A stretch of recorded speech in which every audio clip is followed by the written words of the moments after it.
in the government and have a serious negotiation to fix the health care premium crisis that is set to wallop the American people. Nearly everyone agrees that looming ACA premium hikes is a devastating problem. The public knows it, we Democrats know it, the White House privately knows it, and even many Republicans here in Congress know it. They admit it. And yet, Republicans remain dug in and insist there's nothing to negotiate when it comes to health care, that they won't even sit down and talk with Democrats about it. That makes no sense. That's not the way we always get our CRs done. The Republican leader has now scheduled 7 votes on the Republican partisan CR, and it has failed to secure enough votes to pass this chamber each time. That means, like it or not, the Republican leader needs to work with Democrats in a bipartisan way to reopen the government, just as we did when we passed 13 CRs when I was majority leader. Last week, we saw what happens when Republicans choose to work with Democrats in a serious way. We passed the NDAA with the National Defense Bill, with a strong bipartisan vote. We need the same enthusiasm from Republicans that we saw in the NDA here in the health care issue. And of course, the biggest roadblock right now to reopening the government is the Speaker of the House. The Speaker has now kept Congress on vacation for 3 weeks. It's just incredible. Government workers must work without getting paid. House Republicans get paid without working. Johnson continues to insist there's nothing to negotiate. But I want to make one point very clear. Republican leaders can say all they want, there's nothing to negotiate. But if Republicans don't change course, then very soon 20 million Americans are going to face financial catastrophe when their health care premiums go through the roof. And many more Americans will face it than the 20 million, but 20 million are right on the front lines here because of the ACA. That is reality Republicans can't make disappear by just digging in. The ACA premium crisis is not a fix-it-later issue, but rather a fix-it-now issue, because open enrollment starts in less than a month, and window shopping has already begun in several states where people have the awful choice. Should I go without health care altogether with my family? What if my kid or my spouse or myself gets sick? Or should I cut back on almost everything else because I need to pay huge increases in my health care insurance? So Republicans may think they can dig in until the next ice age, but a fork in the road is coming their way whether they like it or not. Either work with Democrats to fix ACA premiums or sit by as 20 million Americans pay thousands of dollars more out of pocket. If Republicans remain dug in, the American people will hold them responsible for rising health care costs. If Republicans do nothing, then they will be the ones triggering a massive health care panic that will be felt from coast to coast. This is a non-negotiable fact. Democrats want to avoid reaching that point.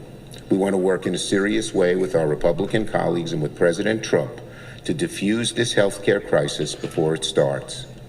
But we're running out of time. Now, I want to close by speaking briefly on an extremely disturbing report I just read in Politico. Earlier today, Politico published a story purporting to show thousands of private messages containing racist, sexist, and violent comments from young Republican leaders across the country. The leaked conversations are revolting. They make you want to throw up. They include comments supposedly from young Republican leaders saying things like, quote, "I love Hitler." Can you believe it? They include gas chamber jokes. How sick. They include racist obscenities, including the N-word. They include jokes about sexual assault. Many of these individuals who have allegedly made these comments have positions of leadership in the young Republican organization. It's hard to believe. You can't make this up. And it's awful. It's revolting. It's disgusting. It's obnoxious. It's the kind of garbage the worst kinds of people say when they think no one is watching. If this report is accurate, every single Republican leader from President Trump on down, including every Republican senator, including the Republican National Committee, ought to condemn these comments swiftly and unequivocally. And the people should no longer have any position of power in any Republican organization. People who said it. At this delicate political moment, Mr. President, party leaders of all sides have an obligation to speak out against this kind of violent and vile rhetoric. Republicans, leaders cannot be silent if these sickening reports are true. I yield the floor. Senate Minority Leader Chuck Schumer there wrapping up those comments just moments ago. The Senate floor in session amid day 14 of the government shutdown. I wanted to give you this live look here at the White House, as in a matter of moments here, Argentina's President Milei is going to be departing. He was there today for this meeting with President Trump just days after the U.S. agreed to provide a major financial lifeline to the nation. And we brought you that lunch that happened maybe just about an hour or so ago between the two. And we brought that to you here on Live Now from Fox. Now, also happening shortly here, I have been saying that soon President Trump is going to be awarding Charlie Kirk posthumously, the Presidential Medal of Freedom. And that was supposed to start at 4 p.m. Eastern time. That is probably going to be a little bit later, but once again, we are going to monitor that, bring it to you on Live Now from Fox once it does begin. I also wanted to share some news here with you in case you are just tuning in. We brought this to you a short time ago after this lunch that was held between the Argentina president as well as President Trump. And this is a post here from President Trump on Truth Social, as we did learn just shortly before that lunch there that he shared this, saying the U.S. struck another small boat that he accused of carrying drugs in the waters off Venezuela. President Trump saying today in this post here that 6 people aboard the vessel were killed in the strike and no U.S. forces were harmed. It's the 5th deadly strike in the Caribbean, as the Trump administration has said that it is treating alleged drug traffickers as unlawful combatants who must be met with military force. This also coming as President Trump said Defense Secretary Pete Hegseth ordered that strike this morning and released a video of the strike, which I'm going to share with you on your screen here right now. President Trump said that strike was conducted in international waters and that intelligence confirmed that the vessel was trafficking narcotics, was associated with narco-terrorist networks, and was on a known drug trafficking route. The Senate last week voted on a war powers resolution that would have barred the Trump administration from conducting the strikes unless Congress specifically authorized them, but it failed to pass. Stepping away now for our first break of the hour on Live Now from Fox. Much more news to get to. We'll be right back. And as you can see, folks, we are watching Donald Trump and everything that Donald Trump is doing. He is the greatest president to have ever lived and the greatest person to ever be president. So I highly encourage you to do whatever you can to give President Trump his kudos, because he certainly deserves them at the very least. And, we'll do that here on our end, because we do love President Trump, and we care about our future, and we want him to be able to make the changes necessary for health care so the people that need it get it. And we're counting on that. He's doing such a great job with the Middle East and our relations with everybody else around the world. Now he's also the big, beautiful bill is probably the least understood bill of all. And Chuck Schumer and the other gentleman, the two of them have been the ones to encourage all Democrats not to vote yes on it because they don't want a continuing resolution without it, so without them, all the stuff that they demand, which is like $1.5 trillion in changes, which would change everything back to the way it was before President Trump came in and made sure and cleaned it up for all of us. And we really do need the cleanup. And that's really kind of what he's been doing. And I don't know how else to say it, but we're very blessed that we have a president that cares so much about us. And we need to continue with that care and concern and make sure that it is utilized and to the best of his ability. And now I want to take you back to the newscast so that we can continue to talk about the news of the day. So here it is. Thank you, and I love you, my brothers and sisters. God bless you. We did hear from House Speaker Mike Johnson just a little bit earlier today as well. I wanted to share those comments here with you right now.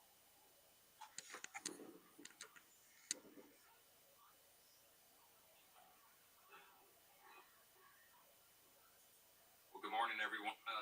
We'd be remiss if we did not make some remarks about the extraordinary historic moment, or many moments, that happened yesterday in Israel. The world's eyes are still fixed on Israel, where President Trump is welcoming home now the last of the hostages who've endured 2 years in Hamas captivity.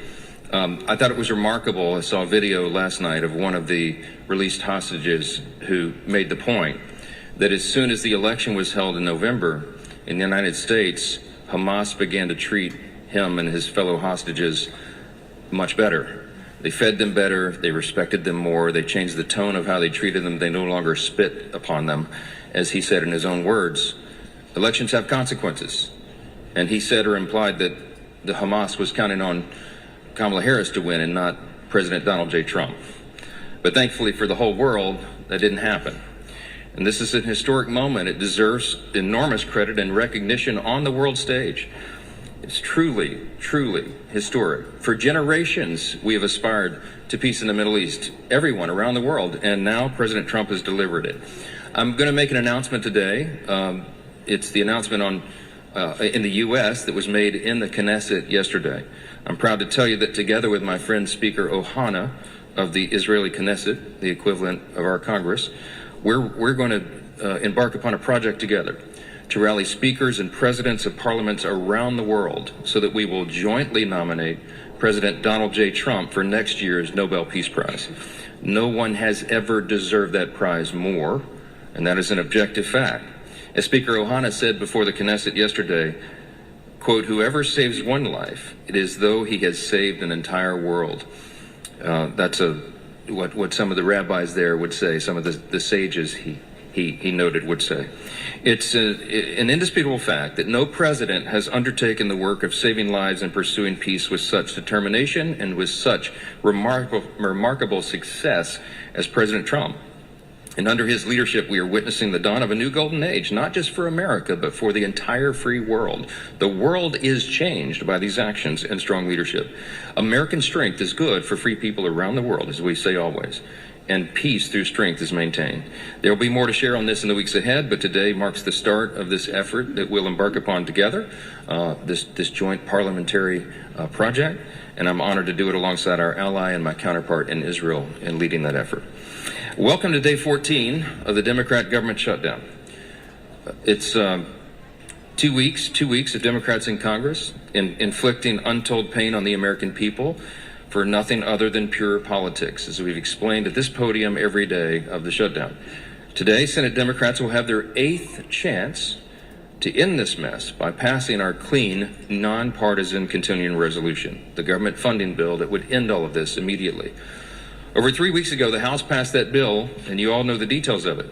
It is completely clean. There are no policy changes, no partisan riders, no gimmicks or tricks at all.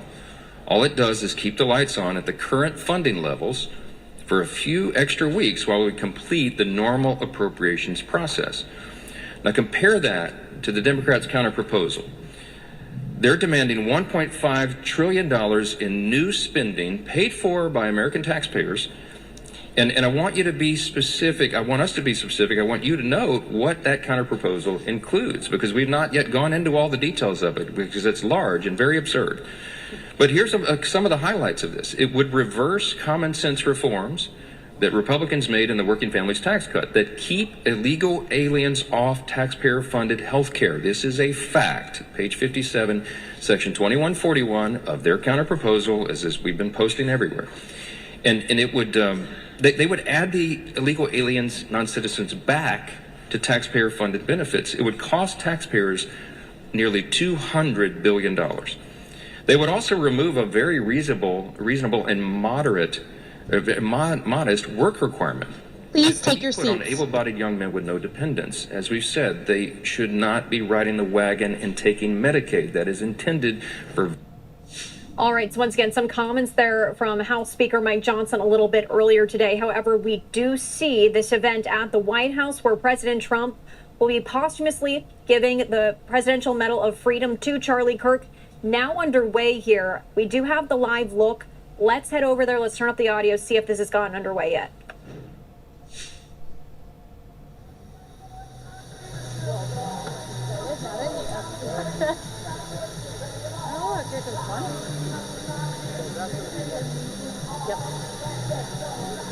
If anybody deserves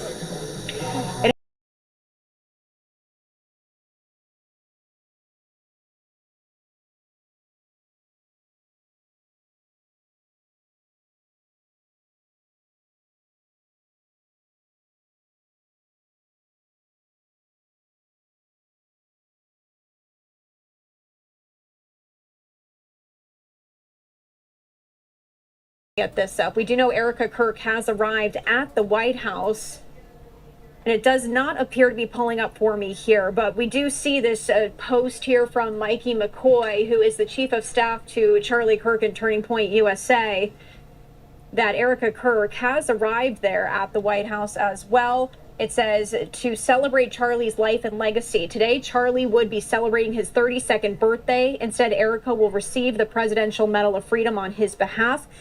We are going to work here to see if we can pull that up for you. But in the meantime, let's just take another live look here before we head away for a quick commercial break. And we do see that one of our shots has just switched on us here. But once again, that live look there at the White House, where in just a matter of moments here, President Trump will be awarding Charlie Kirk the Presidential Medal of Freedom. So let's take another break. We'll head back to this in just a moment. 3, 2, 1. Kids have big dreams, and while you can't predict if they'll come true, you can. we could take all the breaks we want. We just have to be due diligent about, Thank You Live Now by Fox News. It's the youngest anchors I've ever seen on the planet. I'm so used to watching the regular Fox News with Sean Hannity and, Waters, Ingram Angle, and all those guys, Brett, and it's just, I don't know, it's just different. This is different, but it's still getting the news to us, and we need to have the news brought to us so we understand what's going on. It's extremely important that we get this information, and that's very important that we continue to work on this, because that's the only thing that we can do is pray that we get this right. There's so much to do. The House, Mike Johnson, you saw him speak, and it's not that he has to speak against the Democrats.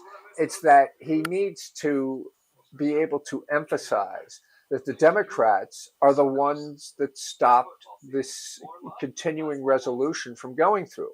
They didn't like what was in the bill that the Republicans put there, so they want to contest it any way they can and stop it. But they are the ones that are stopping payments to our military and every government agency that is affected by this. The Democrats are. Don't be confused by that. There should be no confusion that the Democrats are causing this problem. And they can release it by voting for it and then doing the right thing, which would be to negotiate things after the continuing resolution goes into effect. And then Mike Johnson, the head of the Speaker of the House, can vote for it. Okay, they're back, and I want you to hear what's going on. So here we go back. Awarding Charlie Kirk the Presidential Medal of Freedom. And as we just turned up the sound here during the commercial break, it does appear that this has not gone underway quite yet. We do see people starting to take their seats there. We do have this post here that I was going to share with you, and we do have it working now. And this, again, is from Mikey McCoy. He's the chief of staff to Charlie Kirk and Turning Point USA. And he shared this video here of Erica Kirk arriving at the White House. And he goes on to say, to celebrate Charlie's life and legacy, today Charlie would be celebrating his 32nd birthday. Instead, Erica will receive the Presidential Medal of Freedom on his behalf. Happy birthday, Charlie.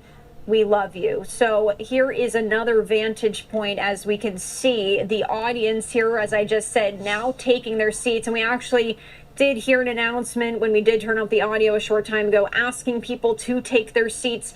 This was all slated to start about 17 minutes ago at 4 p.m. Eastern time. As you can see, still not underway here yet. Potentially a little delayed because we did see President Trump meeting with Argentina's president for this lunch that happened maybe about an hour or two ago at this point. But the friends, colleagues, and the pastors of Turning Point USA co-founder Charlie Kirk celebrating his life and legacy. As we've been saying here, President Trump is preparing to award him the nation's highest civilian honor, the Presidential Medal of Freedom. President Trump announced in September he would posthumously award Kirk the Presidential Medal of Freedom, calling him, quote, a giant of his generation, a champion of liberty, and an inspiration to millions and millions of people. Kirk is set to receive that honor today in just a matter of moments. And as we've been sharing here from that post from Mikey McCoy, this would have been his 32nd birthday. The Presidential Medal of Freedom is awarded to individuals whom presidents determine have made exceptional contributions to the country. And I do want to head back to this other vantage point that we do have here. Let's just listen in here for a moment.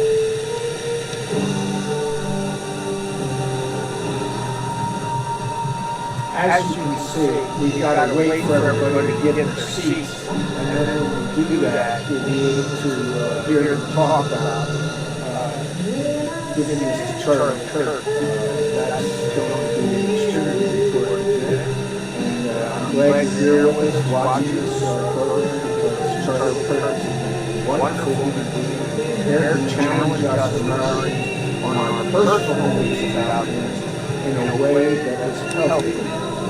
That is why President Trump is giving him freedom.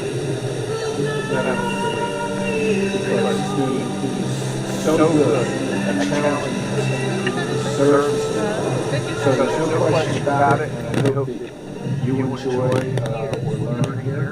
And they do it soon. I hope they come on the screen soon. So as we were just listening in there, you could see here, we are still waiting for this to get underway here. This is all coming just under a month at this point after that memorial service for Kirk, who President Trump credits with playing a pivotal role in his 2024 election victory. That drew tens of thousands of mourners, including Vice President J.D. Vance, other senior administration officials, and young conservatives as well. And speakers highlighted Kirk's belief that young conservatives should get married, have children, pass on their values, and keep building their movement. They also repeatedly told conservative activists the best ways to honor Kirk was by doubling down on that mission to move American politics further. And as you can see here, now we're getting a bit of a zoomed in shot on the podium here as we are expecting President Trump any moment now. I do just want to turn back up the sound for you here and continue to listen in.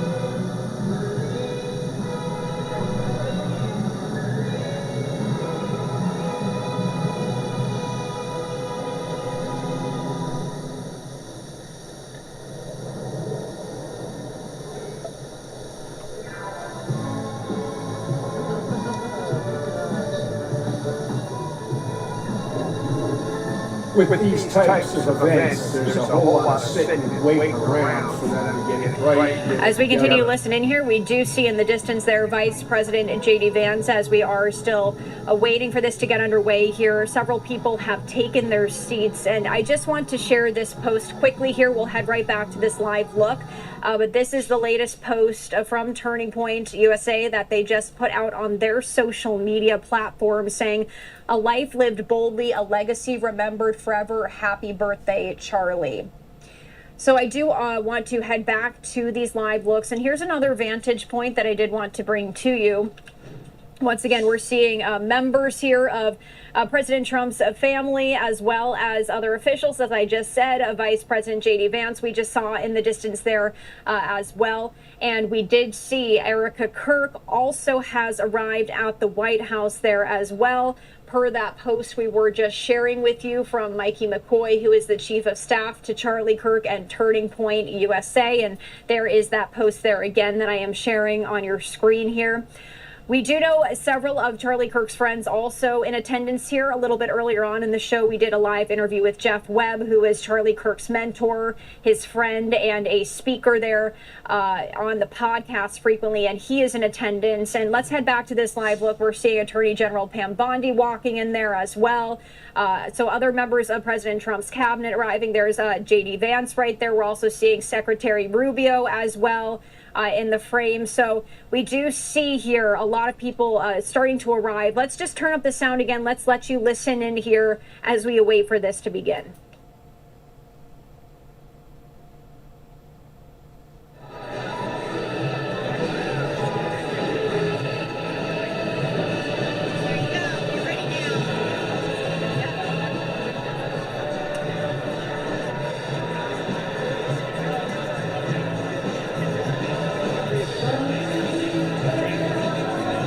There's a whole lot of waiting for everybody to get their seats. There's a lot of presidential cabinet members gathering around the front there, and they're just waiting to get their seats. You know it's time for President Trump to come out and speak when they go to sit down. So they're told a minute before, 30 seconds before that President Trump is on his way. So the ceremony, if you are just tuning in here, this coincides with what would have been Kirk's 32nd birthday, and this comes just over a month after Kirk was fatally shot while speaking to a crowd at Utah Valley University. Now, in a sign of Kirk's close ties to the administration, he will be the first recipient of the Presidential Medal of Freedom in Trump's second term.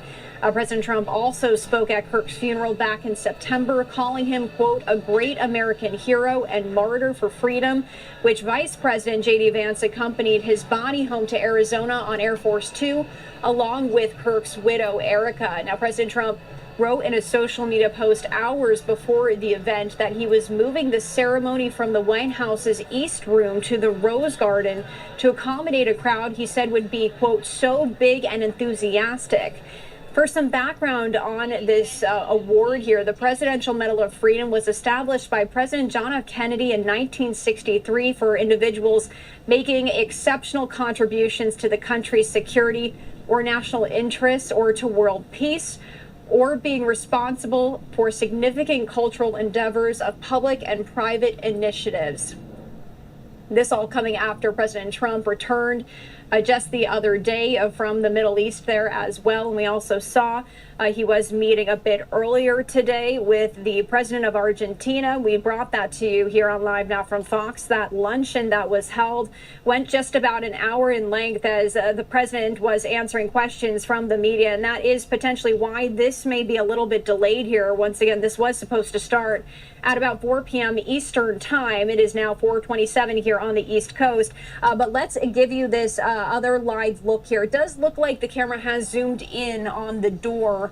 So potentially here we might see President Trump walking out in just a matter of moments here. But I also wanted to just share with you here this other live look. And we do see the audio is turned up here. Let's just let you listen in once more.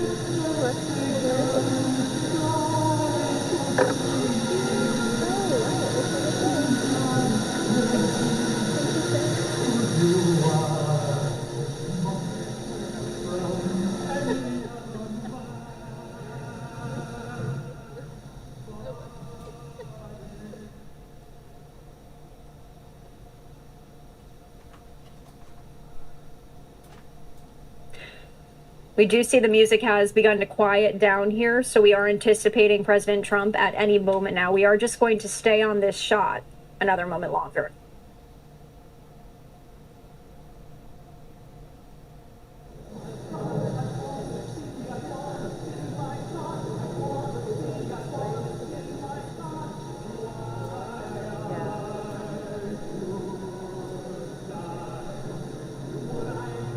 All right, as we do await this to begin here, we do want to share another social media post, and this is from Blake Neff. He's a producer for the Charlie Kirk Show, and he's saying in 1 hour, Charlie will receive the Presidential Medal of Freedom. Charlie wasn't one for big birthday celebrations. He preferred to work, but he won't stop us from celebrating him this time. So this is just one of the several social media reactions we have been bringing you here on Live Now from Fox, and we actually do have this other shot that has just come in here, and this is a White House stakeout camera. Sometimes we do see people from the administration walking up there giving a statement, as we did see several of President Trump's cabinet members in attendance here in the audience just arriving moments ago, really, as I take you back out live to this shot here of the White House. Now, some of those people that we did see there was Secretary of State Marco Rubio. We do see Defense Secretary Pete Hegseth, as he has been seated in the right-hand side there near the front row. Also, we saw Attorney General Pam Bondi walking in there.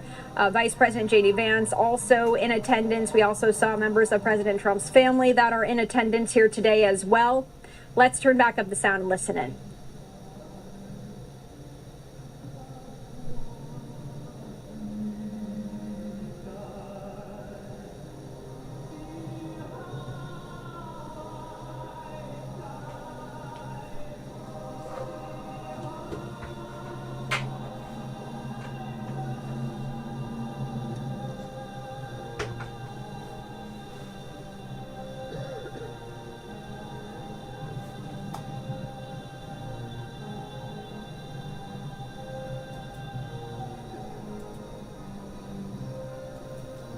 It's getting there, folks. It'll be time in no time at all when the president comes out. But Fox if you are just tuning in here all on over Live it. Now from Fox, They we are wanna waiting this to begin give here. you This an is all opportunity happening to at the see White it from House, the and this is media. going to be President Donald Trump Time as he is comes out, posthumously do it right to the awarding podium. America's highest civilian Nice honor award. to Charlie Kirk.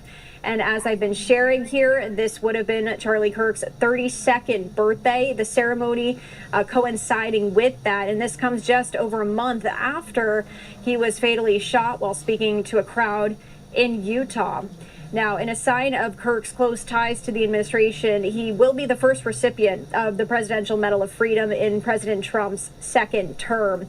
And we also did see President Trump as he spoke at Kirk's funeral back in September. He called him a great American hero and a martyr for freedom. And at that funeral, we also heard from several other members of President Trump's cabinet. We also heard Vice President J.D. Vance did speak at that funeral, as well as several others. His wife, Erica Kirk, also spoke at the funeral, and we do know Erica Kirk in attendance here today. We did just see a post on social media, a video of her walking in to the ceremony here. So we are still waiting for this to get underway here. Let's put up that post again one more time. If you are just tuning in, we've been sharing this. Mikey McCoy, he was sharing here that we do see Erica Kirk has arrived at the White House to celebrate Charlie's life and legacy, saying this would have been his 32nd birthday, but instead Erica will receive the Presidential Medal of Freedom on his behalf, ending that post by saying, "Happy birthday, Charlie, we love you." So we do have these several images in here into our newsroom covering this from all angles here. As we do see this door, this camera's been zoomed into this door for quite a bit of time at this point. It does look like it is opening and shutting again as we are still awaiting the arrival here of President Trump. So we're monitoring that here for you. And the other camera that I did just show you here outside of the White House, this stakeout camera, if we do get any additional comments from anyone in the administration, we will bring it to you. But let's head back to this live look for right now.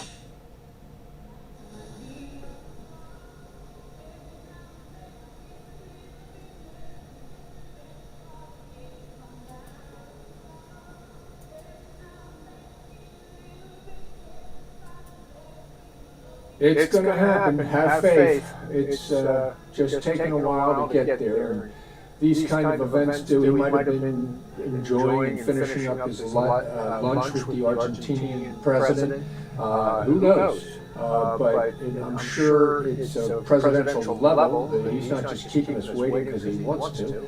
He has to finish it up in order to be able to get everything to work out to the best of its ability for the whole world. And we also do know here that a short time ago, President Trump wrote in a social media post hours before this event that he was moving the ceremony from the White House's East Room to the Rose Garden to accommodate this crowd that you're seeing on your screen. And he said it would be, quote, so big and enthusiastic. I shared a short time ago here that the Presidential Medal of Freedom was established by President John F. Kennedy in 1963 for people making exceptional contributions to the country's security or national interests or to world peace, or being responsible for significant cultural endeavors or public and private initiatives.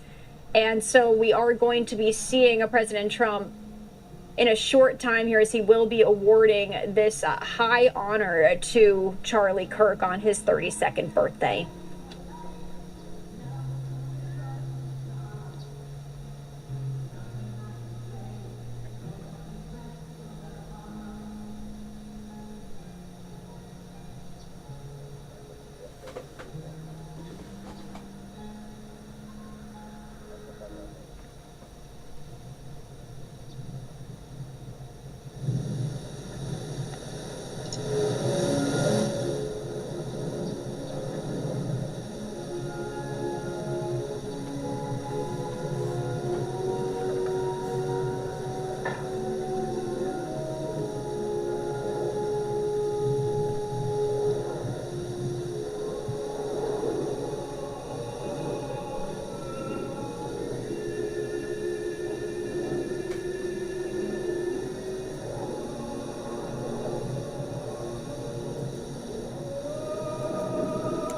One thing's for sure, it's always nice to see the Rose Garden. We're going to continue to monitor this for you here, and we'll take you back out to this live once this does get underway. But we've been sharing some social media reaction here. This one coming from Florida Senator Ashley Moody saying, "Today, we honor the legacy of Charlie Kirk, a man who devoted his life to empowering young Americans, championing open dialogue, and defending the constitutional principles that define our nation. May his sacrifice never be forgotten, and may God bless the Kirk family as they carry on his legacy." So once again, that from Senator Ashley Moody. The House GOP putting this on X, saying, "Today on his 32nd birthday, we honor Charlie Kirk, a happy warrior whose voice inspired millions of young Americans. On this National Day of Remembrance, our hearts still ache from the tragic and despicable act of violence that took him too soon. He was a joyful voice who never backed down, inspiring millions to embrace freedom and faith with courage and conviction. Will always carry the torch of his movement forward." Another post here from Blake Neff, the producer of The Charlie Kirk Show. He's saying here, Charlie will receive the Presidential Medal of Freedom. Charlie wasn't one for big birthday celebrations. He preferred to work, but he won't stop us from celebrating him this time. And also this post here from Mikey McCoy that we were sharing with you. Erica Kirk has arrived at the White House to celebrate Charlie's life and legacy. And of note here, it says Erica is going to receive the Presidential Medal of Freedom on his behalf as well. So if you are just tuning in, we've been sharing these posts here, and we do see here that everyone has taken their seat. Let's head back to this live look. Everyone has taken their seat. The music has been starting, it's been stopping, so we're unclear when exactly this is going to be getting underway here. We keep an eye on this. We are keeping an eye, rather, on this other image that is coming in here of this door as it keeps opening and closing. And so that, we presume, could be where President Trump is going to be making his entrance any moment now. So we are still keeping an eye on that. Live look here for you, and also this other live look. We've got you covered on all angles here on Live Now from Fox. Again, this stakeout camera outside the White House we are monitoring as well. I do want to just head back to this live look and just let you listen in here live to the sights and the sounds as the ceremony set to get underway here any moment now.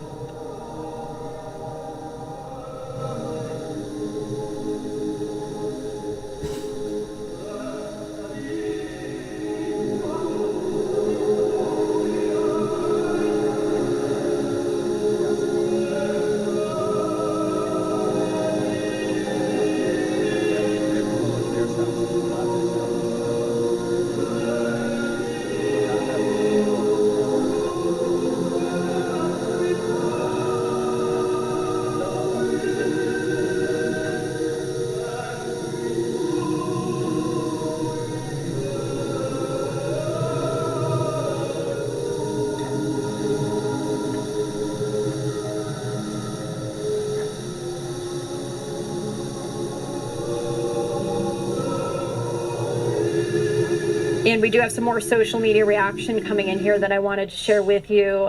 Texas Senator Ted Cruz saying Charlie Kirk should still be here celebrating his 32nd birthday with his friends and family. Charlie left an incredible legacy of faith, of freedom, and debate. We will never forget him or the Kirk family.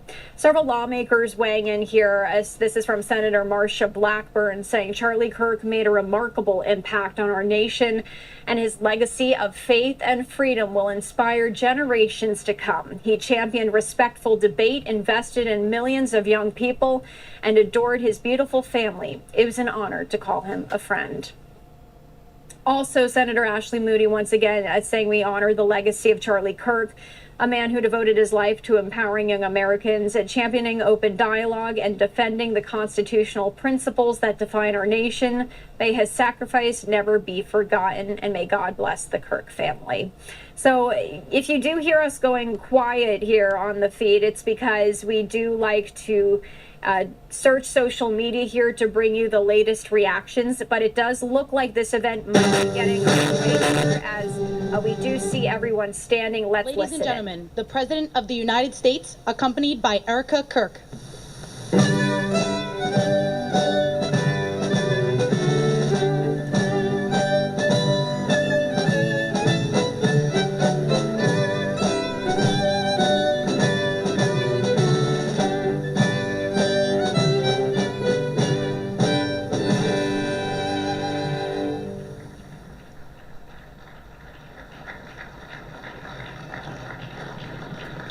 Thank you very much, everybody. Please, this is such an honor. This is the, please be seated.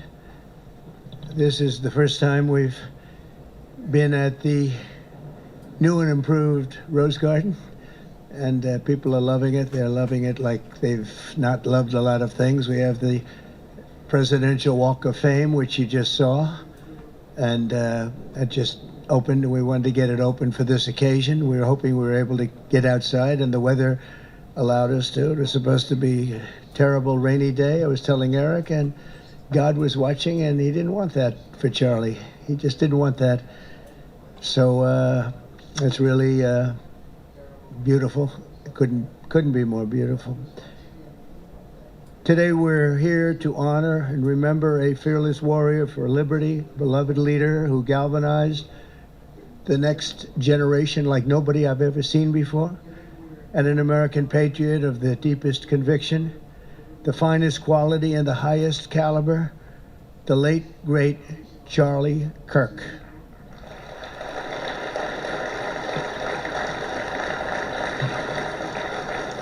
Five weeks ago, our nation was robbed of this extraordinary champion. He was a champion in every way. I got to know him so well. He didn't like losing, and he was able to fight people that were enemies, and he didn't necessarily love those enemies so much. You know, I heard he loved his enemies, and I said, wait a minute, is that the same Charlie that I know? I'm not sure, but I didn't want to get into it. But it was a horrible, heinous, demonic act of murder. He was assassinated in the prime of his life for boldly speaking the truth, for living his faith and relentlessly fighting for a better and stronger America. He loved this country. And that's why this afternoon it's my privilege to posthumously award Charles James Kirk our nation's highest civilian honor, the Presidential Medal of Freedom. Thank you.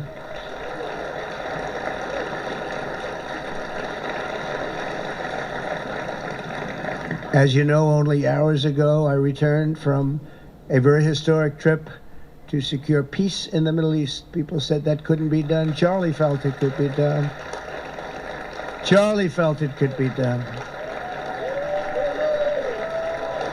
Thank you. Thank you. Thank you very much. But I raced back halfway around the globe. I was going to call Erica and say, Erica, could you maybe move it to Friday? And I didn't have the courage to call. But you know why I didn't call? Because I heard today was Charlie's birthday. And I said, you know, that was a definite. And I said, we're going to have to forget about some of those very big, very rich countries that expected me to be there.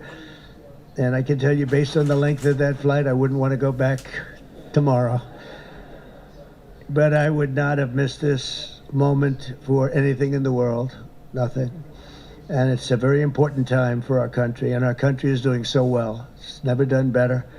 We are a country with almost now $18 trillion of investment coming in. Nobody's ever seen anything like that. Previous administration had less than $1 trillion for 4 years. We have more than 18, it'll be much more than 20 by the time the year, more than $20 trillion. There's never been a country in the world that had anything like that. What's happened to our country is incredible in a short period of time. Charlie was a big person for, sir, could we close up those borders, please, a little bit? You know, they're really leaking badly. I said, Charlie, I haven't gotten there yet. But, you know, it came out the last 4 months. Literally nobody was allowed into our country. And the only people that were allowed in were people that came in legally. The borders are absolutely stone cold closed. And they reported 0, 0, 0, and 0. So that's pretty good. But he was a big believer. He wanted people in the country more than I did, frankly. He wanted them to come in legally. And he got his wish. October 14th is Charlie's birthday, and he should have been turning 32 years old. I tell you, when I first met him, he was like 22. And I said, boy, he's awfully young. But I thought he was older than that, you know. He looked a little bit older than his age. That's okay, you know. That's not good when you're old, but when you're young, it's great. He had the best of all things, but he was special.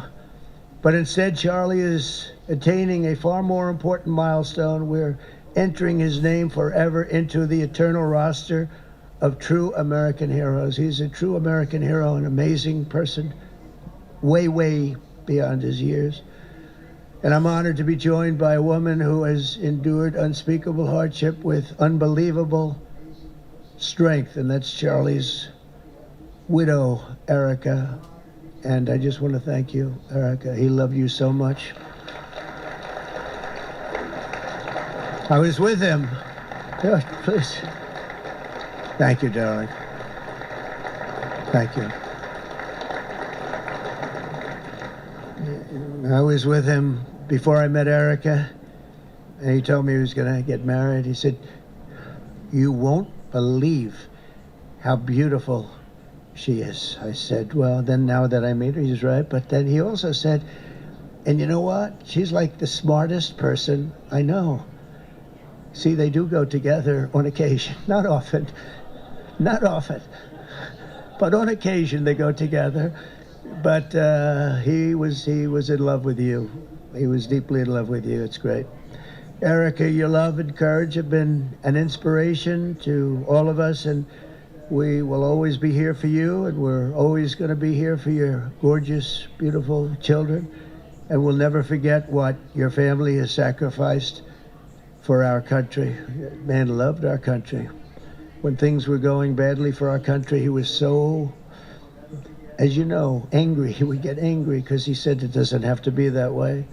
We're also pleased to be joined by an incredible group of Charlie's friends, very powerful friends, actually, and some not so powerful, and they're actually better people, okay? I know them all. They're the less powerful ones. I have to tell you that, all of you power guys down here. The best ones in the group are the ones that are less successful, but that happens too. No, they're all great, and they're here. And let's start with Erica's father. Where is Erica's father? Where are you? Where are you, Dad? Oh, look at him. Wow. I want to get a hat like that, too. I like that. How are you? Nice to see you again. Thanks as well to Vice President J.D. Vance, who's been fantastic. J.D., thank you very much. Great. Doing a great job. Did a great job on Sunday with George Slopadopoulos. I thought put him away pretty good. Second lady, who's a phenomenal woman, Usha Vance. Thank you very much, Usha. Thank you very much. Great woman. President of Argentina. He wanted to be here. That's Argentina's a serious flight, right? And he's become a superstar, and he's doing amazing things. It's he's a MAGA person, but it's make Argentina great again. That's what he does, right? And I want you to stand, please, Javier Milei. Doing a great job. Thank you very much. Many members of my cabinet are here. Just about all of them are here.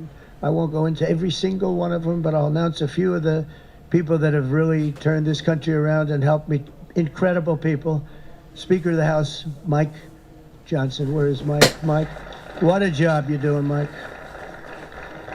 What a job you're doing. And I watched you this morning, and you're in there trying to say, look, just let the country open. Everything will be fine. We're dealing with some radical left lunatics. And I just wish Charlie was here to fight us.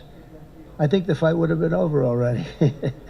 He would have had a march on the Capitol by people whose average age is about 21, because there's nobody that had that relationship with young people. Right, Mike?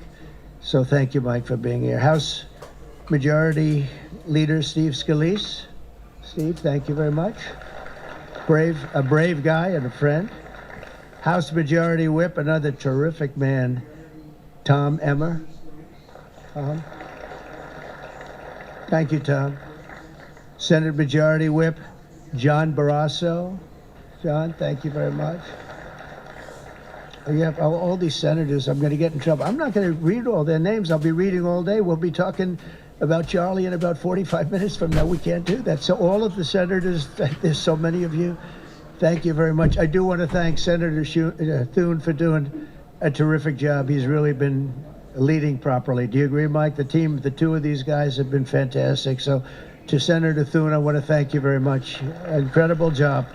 I watched him this morning, and he was out there pounding them this morning on television, too.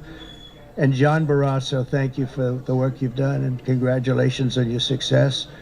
But I want to thank you all and all of the Congress people that are here. And I see we have our Attorney General here, and you are doing a fantastic job. Thank you very much, Pam. Thank you. Thank you very much. We have everybody. Wow, that's incredible. Okay, I'm not going to do any more.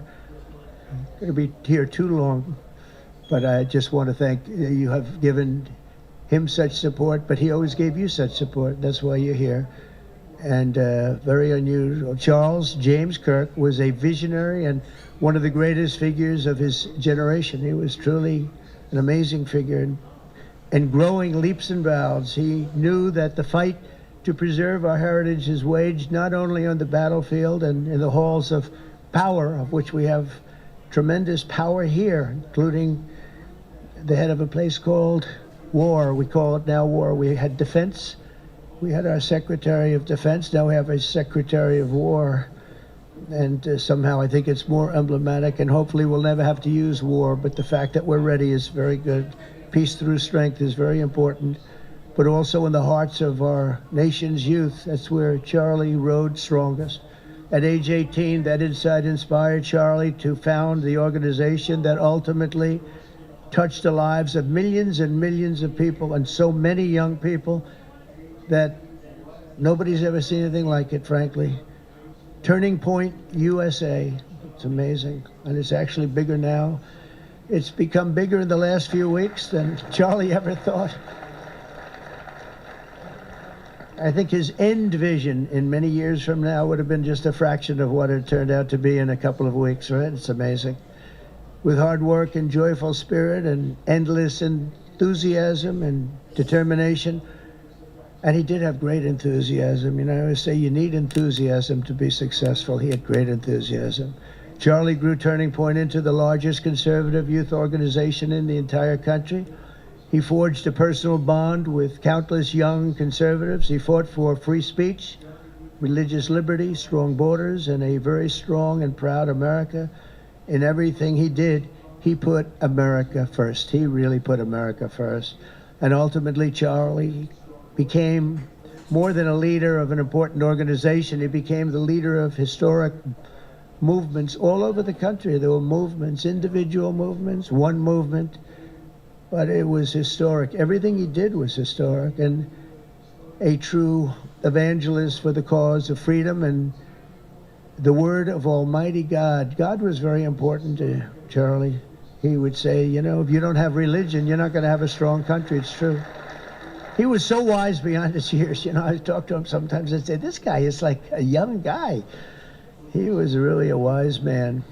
From the time Charlie worked on my presidential campaign in 2016, and he was there right from the beginning. He liked me. I don't know. I have no idea why. What the hell was he thinking? He said, you're going to win, sir. I said, you know, I'm running against 17 senators and a lot of tough people and governors. We have all these people. And he said, no, you're going to win, sir. He said, not going to be close. And he made it happen. He helped make it happen, I'll tell you that. Without him, who knows what would be. Maybe you'd have Kamala standing here today. That would not be good. I will tell you, Javier, you don't know who Kamala is. Promise, it would not be good. You agree with that, Howard? He also mobilized countless citizens to go vote. It's called Go Vote. Very simple. And with his help in 2024, we won more young people than any Republican by far in the history of our country. And we won the popular vote. We won the swing states, all 7 of them. Remember, they said, oh, well, if Trump could win 4, that would be nice. I win 7 by a lot, by a landslide. But the popular vote was massive. And we won the Electoral College. Remember, they said, well, it's going to be very hard. I'd say 270. Well, we got 312 to 226. And then we won something called districts and councils and different things. But in one case, we won 2,750 to 525. That's the one where you see the map is almost entirely red, except they have a little blue line on one side and a little blue line, meaning New York, and a little bit Los Angeles. I have a feeling that if the vote were 100%, we would have won that too. You want to know the truth. But he knew, and he knew very well, and he also understood honesty, and he was always concerned with honesty. He said the only way we can lose is if the cheating gets so bad, and that's where we came up with a little phrase, too big to rig. We said, go out and vote. Just go out and vote. And we had that. Remember, we used to say that all the time because people would say, oh, they're going to win. We don't have to vote. Let's go to a movie. We'll come home and watch later. And he wasn't about that. So we come up together, we came up with that phrase, we got to make it too big. I never made a speech where I didn't say at the end, now look, the polls are showing good. Don't believe the polls. He said, we're going to make it, Susie, right? Too big to rig. So if you think we're going to win by a lot, doesn't matter. Pretend we're losing. You got to go out and vote. They voted. And at 9:02, the whole thing was over, right? 9:02. Remember they said, oh, this could go a few days. Well, it went a few minutes. 9:02. And he knew that. And I felt it, but he knew it. He knew it. I think he knew it more than anybody.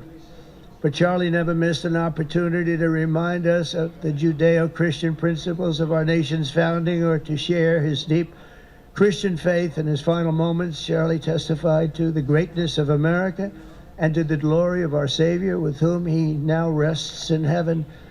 And he is going to make heaven. I said, I'm not sure I can make it, but he's going to make it. He's there. He's looking down on us right now. It's so incredible. Look at this, how this turned out. This was supposed to be so dark and cloudy. Not dark and cloudy, is it? Look at that, how beautiful that is. There's no artist that can capture it as beautiful as it is today. Wow, it's amazing. As I said, on the day that he was assassinated, Charlie Kirk was a martyr for truth and for freedom.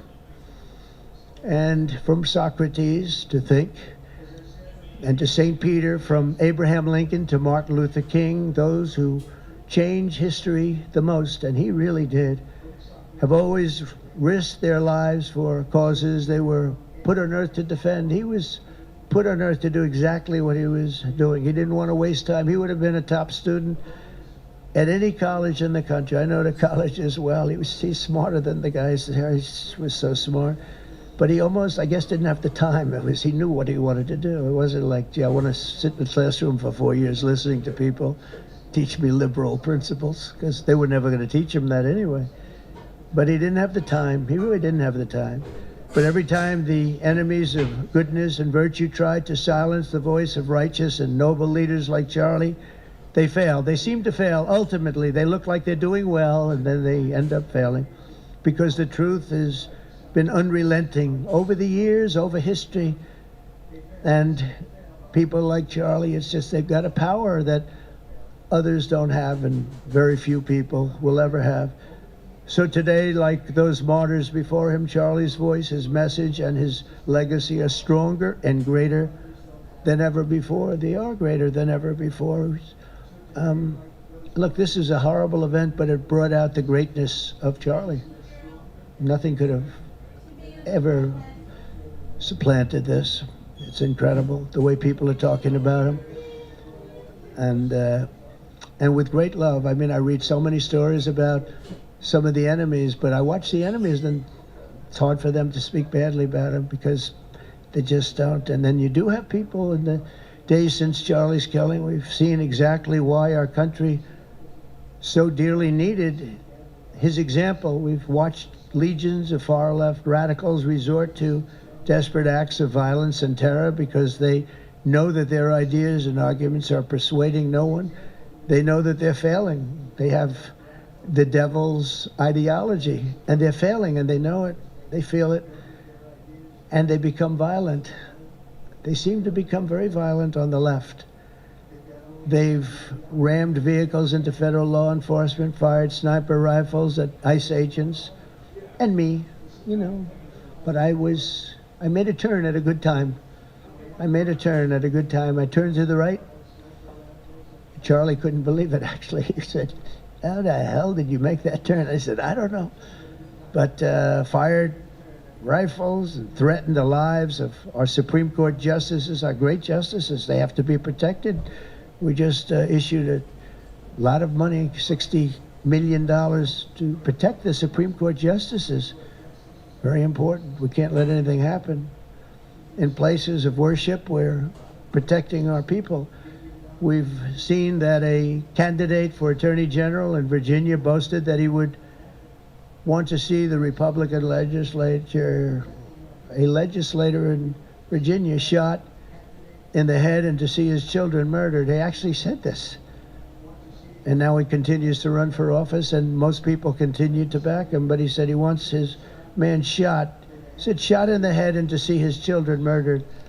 And they keep running. Pretty amazing, right? That's a bad one. Let's see how that turns out, but that's a really bad one. Nobody's heard that one before. Especially in the wake of Charlie's assassination, our country must have absolutely no tolerance for this radical left violence, extremism, and terror. We're done with the angry mobs, and we're not going to let our cities be unsafe. We're going to make sure our cities are safe. When you have Chicago, where they had 4,000 people murdered over a very short period of time, 4,000 people, and then we have a governor stand up and say, oh, things are going swimmingly. No, they're not. We're going to make Chicago safe, just like we're going to make, look what we did in D.C. It's so nice that we started here, because this was one of the most violent places in the United States. It'd be dangerous to be right out here. But you couldn't go to a restaurant. The restaurants were all dying. The whole place was dying. You'd have these gorgeous, look at the Washington Monument over there. You'd have these gorgeous buildings and monuments and structures. And people were afraid to leave their apartment. They were afraid to go to work. They'd get into an Uber and they'd feel safe, and then the Uber would be attacked. They thought they made it to safety, and then the Uber was attacked on the trip in. But we've done a great job, and now it's considered a totally safe city. We haven't had problems. Took us 12 days to make it great. We took out, Pam, 1,700 hard criminals, career criminals in many cases, but these are hardened criminals. Many of them came in through the Biden open borders. We brought them back to the countries. And a couple were so violent that we put them in jail. We don't want to take a chance that they could get back in, because no matter how good we do, somebody can sneak in. They were so violent and so bad. One arrested 28 times. Every time he left prison, he'd get into a violent incident. 28 times. And we put him away for a long time. But we're done with the angry mobs. We're done with it. This is such an unbelievable place right now. You take a look where you can walk down the middle of the street with your wife or your husband. Your children can walk. They can walk alone. It doesn't matter. They can walk anywhere in Washington, and they're safe now. If this were a year ago, they'd have a serious chance of being badly hurt, even killed. They'd come in from Indiana, they'd come in from Iowa, they'd come from Florida to see their nation's capital, and somebody would have to call the parents, I'm sorry, but your son or your daughter's been killed. Not anymore. You hear those sirens going off? That's good. That's a good sound. That means they either got the bad guy or they're going to stop the bad guy. You didn't hear that sound because nobody wanted to do anything. Nobody, listen to the beauty of that sound. Seriously. And that's the real deal sirens. They're not politically correct sirens. You hear them, they're about 3 miles away. That's great. What a beautiful sound. They're stopping crime. That's what they're doing. So we're done with the voices of fools. They're fools. And death threats, and we're going to make our cities safe. And I thought it was Charlie's, one of his biggest dreams was that he couldn't believe it. Chicago's going to be a great city again. We've already, we sent people in there 6 months ago, and this governor said, well, crime is down. Yeah, that's because we had the FBI in there for 6 months, just preparing it for the bigger surge. And they've done a great job, the cash and the FBI. They've done a great job, and they love doing it, They love being able to do it. They were restricted from doing it. They couldn't do anything. And now they're totally unrestricted. All they have to do is stop crime, and they're doing it. By the way, Memphis, as you know, you heard they went in about a week ago, one of the most dangerous places in the country. It's really in the world. It's not just the country. They have very few cities that would compare to some of these cities. You go to Afghanistan, you say, oh, that's unsafe. Well, the crime numbers are much better than the crime numbers in places that we have. So Memphis, I understand, is doing unbelievably in 1 week. It's like a different place. And this took 12 days, and then after that, we just perfected it. But after 12 days, we had good safety here. After 1 month, it's like, it's really amazing. And by the way, restaurants are booming. Restaurants are opening up. The big problem we have, you can't get into a restaurant in D.C. anymore. So they're opening up. It's a beautiful thing to see. It's called safety. It's called law enforcement and letting them do their job. And that's why I said last month that I have directed the Attorney General and the Department of Homeland Security to confront the very real threat of left-wing terrorism in our country. It's a real threat. Not when you confront it, it's not, because they're not brave people. In fact, they're cowards. when you confront them, they immediately fold. You have to see them fold. You have to see them crying. They fold. But it includes dismantling the networks that fund them and finance them, and we're finding out who those networks are. We already know quite a few of them. When you see these violent incidents and then you see people holding this gorgeous sign with beautiful wood, beautiful cardboard, wood, everything's perfect paint job, and they're all the same. There are thousands of them. You know that they weren't made in the basement out of love. They were made by anarchists, and in some cases wealthy. I'll probably find some of my nice friends that are up there being so nice to me, especially lately. They're being very nice. But it surprises you who they may be, and you almost wonder why would they do it? But they're hurting our country, and we're really taking it back one by one. If we didn't go into Los Angeles early on in the administration, the commissioner, the chief of police, Los Angeles, said if they didn't go in, we would have lost our city. Now, they already lost 25,000 houses to fire because they wouldn't let the water come in from the Pacific Northwest, which they should have done. I said, you better do it. They didn't do it, and we had 25,000 homes where they had no water in the sprinklers, they had no water in the fire hydrants. It would have been a different kind of a thing if they did what they were supposed to do. We had to break in. We broke in and had the water come down. They said for the environment, it's great. They lost 25,000 houses. It's incredible. But the commissioner said without the federal government and President Trump's intervention, we would have lost the entire city. And we have the Olympics going there soon. I got the Olympics. We have the Olympics. We have the World Cup. And we have, most importantly, we have the 250th anniversary of our country. That's going to be most important.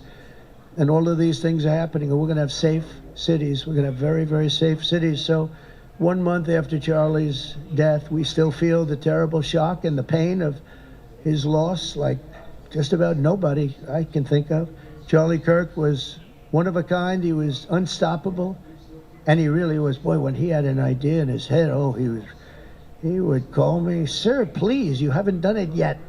I said, Charlie, relax. Just relax.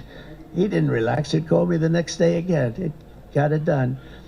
But he was like indomitable and always will be. He's really irreplaceable. Nobody can replace him. But they're going to do great. But you can't replace that kind of person and that kind of talent, frankly. The word talent is an important word, but that kind of talent. So we hold his memory in our hearts forever. Every single day of this administration, we will continue to carry out the mission for which he lived, and he really did. He lived for this country. He lived for his wife and his family, but he lived for this country too. In Charlie's honor, we will continue like we have been to fight, and to win. We're going to win so much.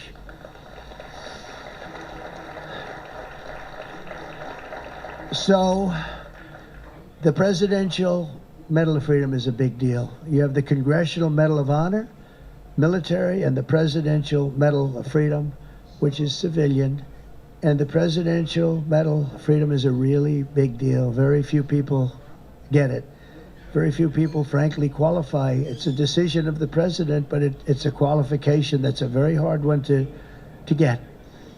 And I would like to ask, if I might, the military aide to read Charles James Kirk's citation for the Presidential Medal of Freedom. Thank you very much. Thank you.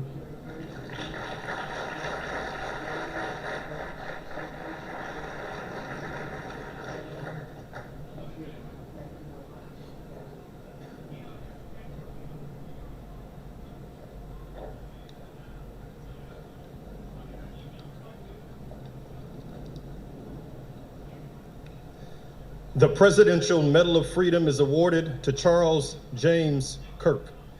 Accepting on behalf of Charlie is his wife, Mrs. Erica Kirk. Charlie Kirk was one of the most influential American political figures of his generation. At just 18 years old, he founded Turning Point USA and grew it into the largest conservative youth organization in the nation.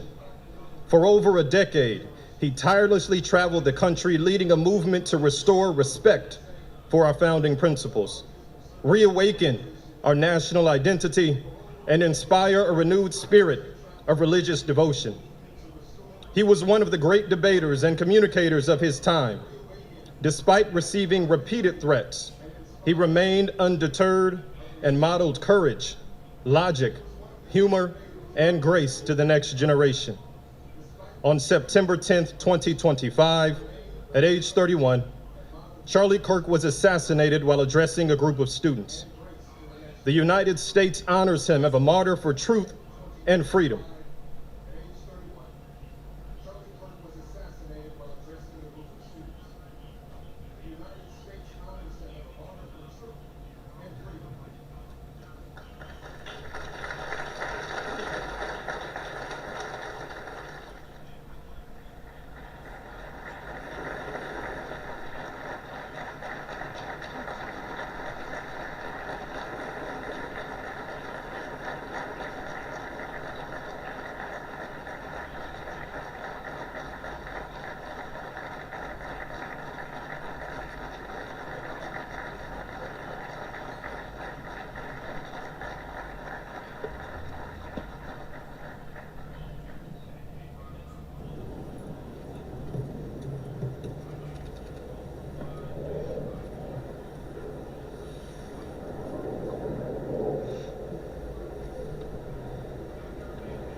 Thank you, Mr. President, for honoring my husband in such a profound and meaningful way. And thank you for making this event a priority amid the peace process in the Middle East. Thank you.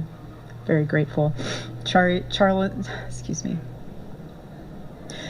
always admired your commitment to freedom, and that's something that both of you shared. So thank you. Your support of our family and the work that Charlie devoted his life to will be something I cherish forever, so thank you.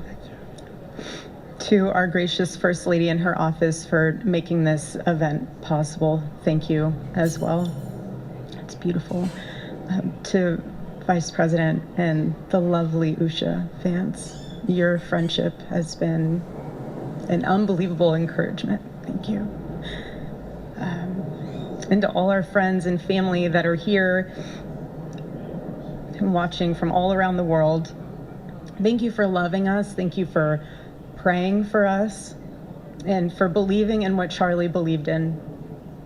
And to our Turning Point USA staff and the Charlie Kirk Show staff, we love you more than you could ever know. And to the Turning Point USA chapters that are watching all across America right now, you are the heartbeat of this future and of this movement. Everything that Charlie built, you guys are the legacy holders of that. You are living proof that his mission did not die with him. It lives through you. And Charlie always said the next generation will decide whether freedom endures. And because of you, I know that freedom will endure. It will. And today we're gathered not only to celebrate Charlie's birthday, but to honor a truth that he gave his entire life to defend, and that's freedom. The very existence of the Presidential Medal of Freedom reminds us that the national interest of the United States has always been freedom. Our founders etched it into the preamble of our Constitution, and those words are not relics on parchment.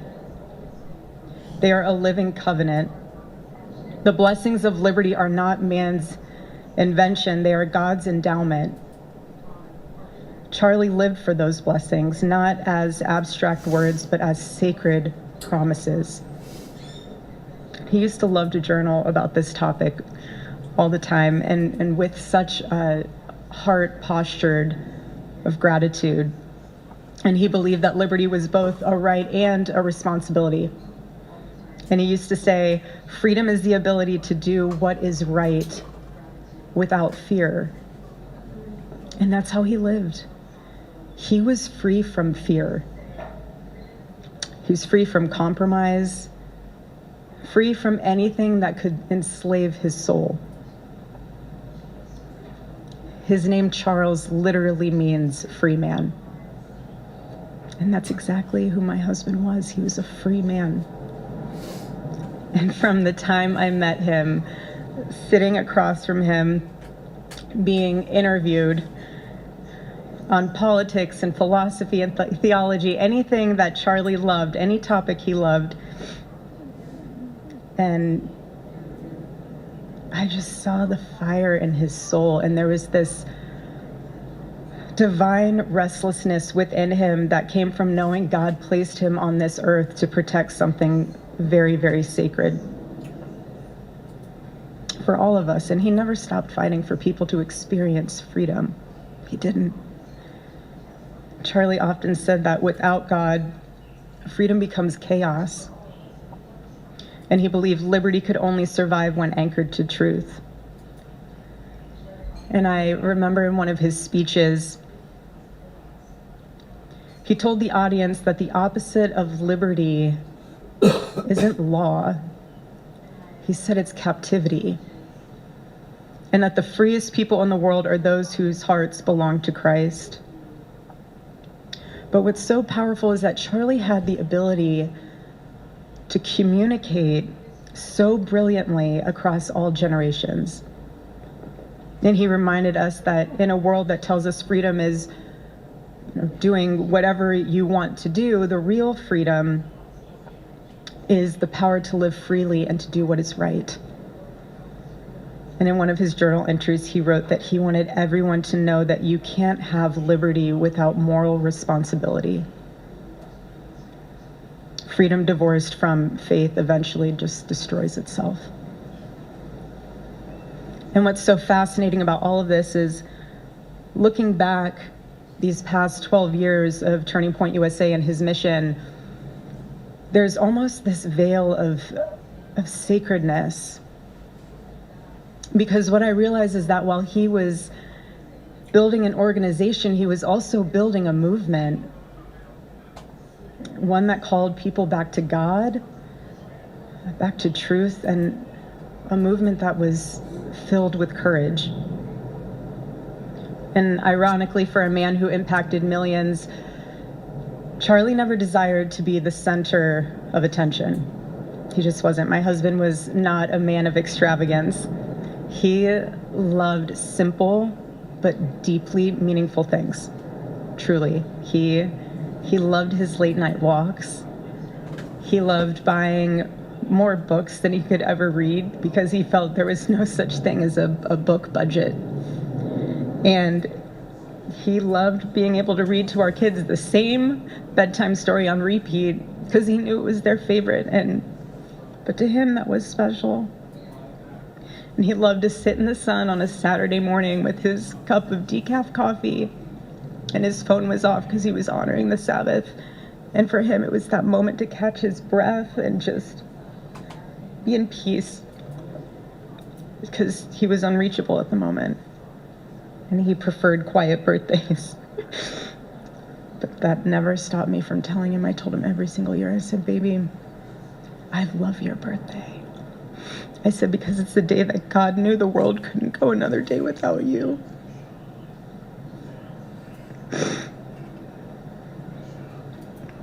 And so the rhythm of our usual birthday celebration for him was mint ice cream, mint chocolate chip ice cream. He only had it twice a year, on his birthday and 4th of July. It's just, and then after that, it was back to work as usual. But last year, his one birthday wish was to see the Oregon Ducks play the Ohio State. And they won. Oregon won that night.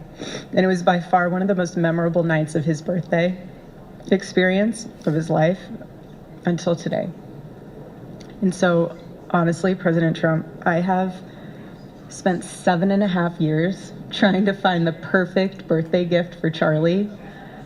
And it's so difficult. And those of you that have spouses or loved ones, you know how difficult it is sometimes to buy a gift for someone that you love, because he wasn't a materialistic man, so that also did not help. But now I can say with confidence, Mr. President, that you have given him the best birthday gift he could ever have. Thank you.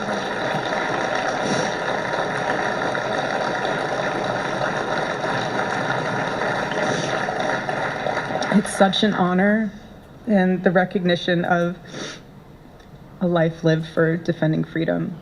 And that's what Charlie fought for until his last breath. And it was written across his chest in those final moments on one of his simple t-shirts that always carried a message, and this one bearing a single word, freedom. That was the banner over his life, and that shirt was a declaration. The same declaration he made in every speech, every campus visit, every time he shared the gospel at a church, every sleepless night that he would spend praying for the youth of this nation and planning for the future of our country, and just impressing upon them that when we defend liberty, we defend the soul of our nation. My husband never told anyone what to say. He never did. He never told anyone what to say. He would just encourage them to think. He would encourage them to think outside of the traditional political labels. He would want them to think in a way that was anchored in wisdom and truth. But he would never tell anyone what to say. Charlie wasn't content to simply admire freedom. He wanted to multiply it. He wanted to multiply freedom. He wanted young people to taste it and to understand it and defend it. He wanted them to see that liberty isn't self-indulgence, it's self-governance under God. He wanted them to see that. And every day I'd see him getting ready for work. He'd put on his cross necklace, he'd put his ring on his finger. And the boldness in his demeanor was always fearlessness. He wasn't afraid. He was never afraid. In his daily actions, whether in office or on campus or at a church, it was always without fear. That was his creed. That is how he lived out every single day. He didn't fear being slandered. He did not. He didn't fear losing friends, I can tell you that. He didn't. He didn't care. He stood for truth and stood for freedom, and he did not, everything else was just a noise to him. And it's because his confidence in Christ was absolute. That's why. There was no limit to what he would have sacrificed to defend freedom for all. And if the moment had come, he probably would have run for president, but not out of ambition. He would only have done it if that was something that he believed that his country needed from a servant's heart standpoint. And Charlie lived only 31 short years. Now he's 32, but on this side of heaven, but he lived. He lived every single second he lived. He filled every single day with purpose, and he fought for truth when it was unpopular. And he stood for God when it was costly, but that's what we're called to do. Surprisingly enough, he did pray for his enemies, which is very hard, but he did. He did. He did. No one else, I mean, I saw him do it. No, he never did it in front of anyone else, but I can attest to that. But he also loved people when it was inconvenient. And he ran his race with endurance, and he kept the faith. And now he wears the crown of a righteous martyr. And for me and for our children, the truth really studies our grief, because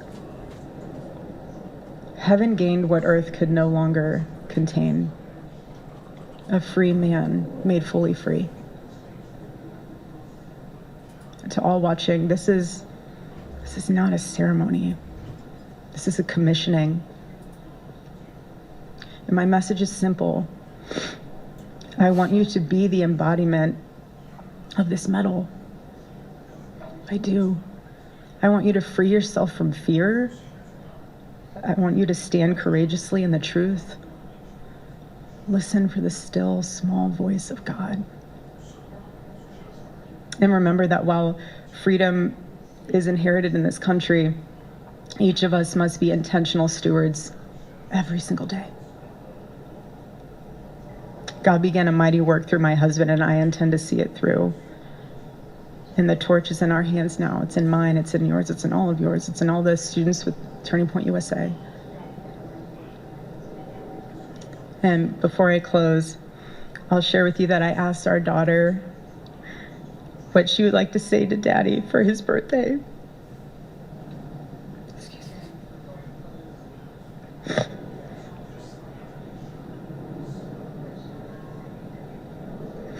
She said, "Happy birthday, Daddy.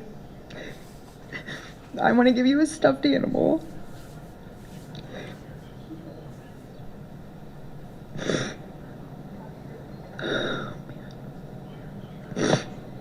I want you to eat a cupcake with ice cream, and I want you to go have a birthday surprise. I love you," is what she said.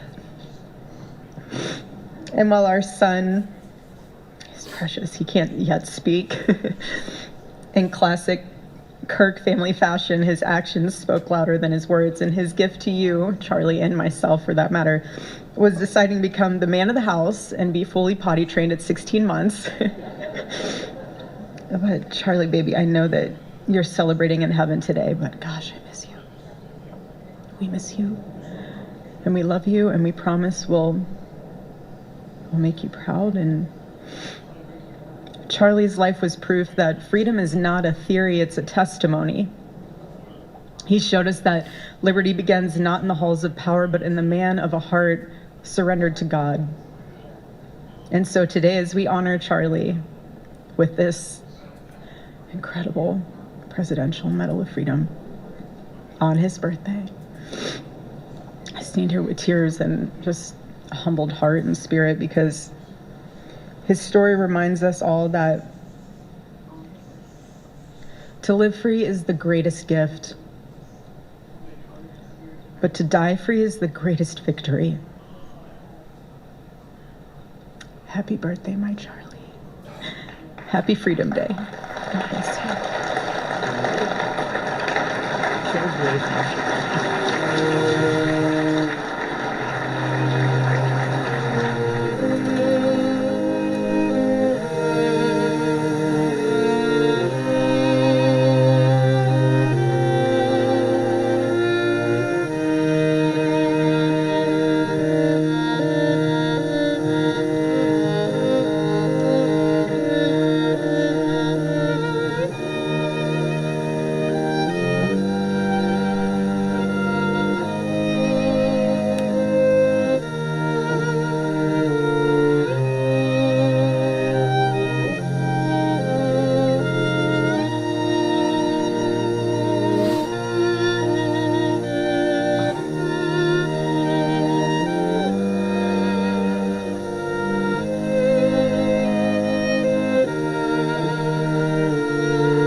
I don't know about you folks, but this was one of the hardest things ever to watch because it's so sad. Charlie Kirk is so loved and so cared about, and to have him just disappear off the planet because he was some assassin wanted him down. I don't understand it even now, but what I do know is that God loves Charlie Kirk, and Charlie Kirk is with God right now, and you should know that. And if you don't know it, please believe what I'm telling you.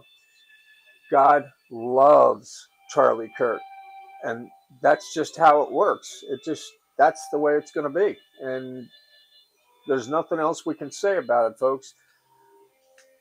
Charlie Kirk is with God, and we want to aim our sights to our own personal salvation so we can be with God too.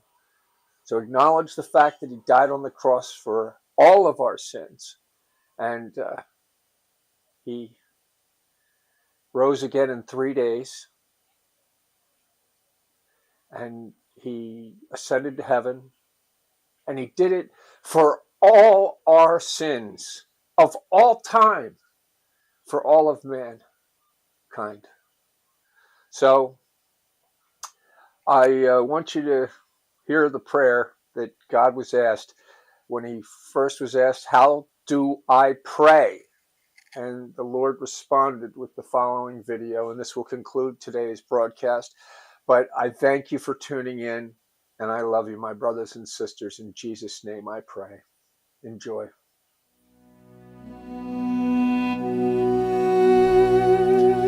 Jesus taught the Lord's Prayer to his disciples in the Aramaic language. Is this manner? Therefore pray. Our Father in heaven, hallowed be your name. Your kingdom come. Your will be done, as in heaven, so on earth. Give us the bread we need today, and forgive us our sins and our debt, as we forgive those who sin against us. Do not bring us to trial, but deliver us from evil. For yours the kingdom, the power and the glory, to the ages of ages. Amen.